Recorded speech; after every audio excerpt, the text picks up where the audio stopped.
लोग कहते हैं और शास्त्र भी कहते हैं कि राधा के पोस्ट ऊंचा है और रुक्मिणी के नीचा है। तो लोग तो उसी को ही महान कहते हैं जो रोते हैं, और वो नीचे है, उनका पोस्ट नीचे है जो हंसते हैं।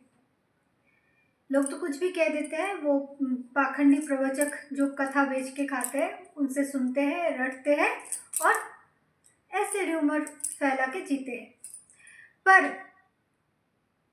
लोगों की बात अलग है, शास्त्र क्यों ऐसा कहते हैं, हम उस पर विचार करेंगे। देखिए, राधा और कृष्ण कोई व्यक्ति नहीं, कोई लड़का लड़की नहीं। ये राधा और कृष्ण एक तत्व है।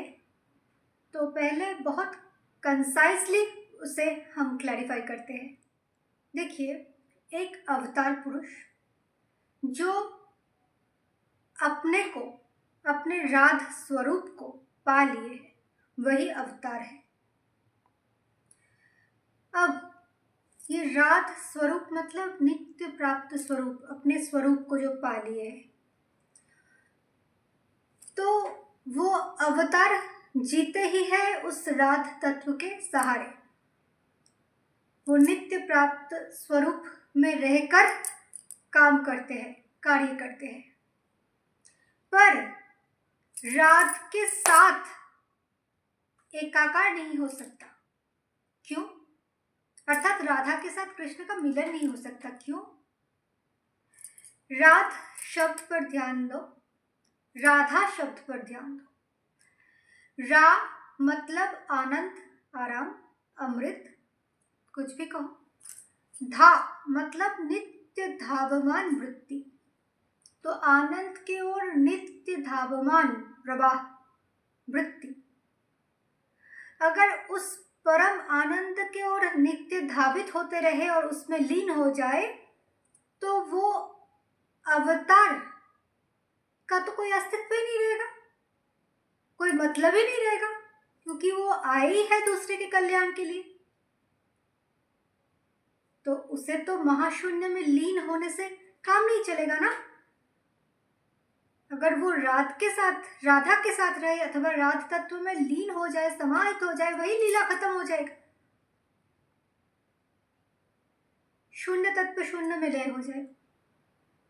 तो उनको राध तत्व जो है, उनको सिर पे धारण करके स्मरण में रखते हुए कि वो स्वरूप को प्राप्त है, उससे बाहर आना है, बाहर आते हैं दूसरों के लिए। वो असहनीय पीड़ा के सहित बाहर आते हैं दूसरे के लिए, लोक शिक्षा के लिए। कितने दिन के लिए उसे ये वियोग सहना पड़ेगा? शास्त्र 100 साल लिखे हैं। अब देखो, एक इंसान के गर आयु होते हैं 100 वर्ष, तो 100 साल के पीड़ा यानी कि उनके गर आयुष्काल का वियोग है अपने परिपूर्ण तत्व के साथ, केवल लोक शिक्षा हेतु। अब वो अवतार पुरुष, परिपूर्ण पुरुष जिस शरीर में जीते हैं, वो दिव्य शरीर का नाम होता है द्वारका। द्व शब्द का अर्थ होता है द्वैतता। द्वार का अर्थ केवल दरवाजा नहीं, द्व मतलब दो, दो भाव, द्वैत प्रपंच। अब अद्वैत में स्थिर होके, समाहित होके जब अवतार पुरुष इस द्वैत प्रपंच में आते हैं, तो ये द्वैत भूमि उस अद्वैत का ही लीला क्षेत्र बन जाते हैं।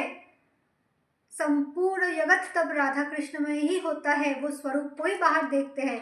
अब पॉइंट ये है कि द्वारका, उसके ज्ञान में जो काय है, ज्ञान में जो शरीर है, उनके हर एक द्वार में, ज्ञान में द्वार में साक्षी रूप में उनको जीना है और उस शरीर का रक्षा करना, उस द्वारका का रक्षा करना उनका कर्तव्य है, क्योंकि उसके द्वारा ही वो जगत का कल्याण करेगा।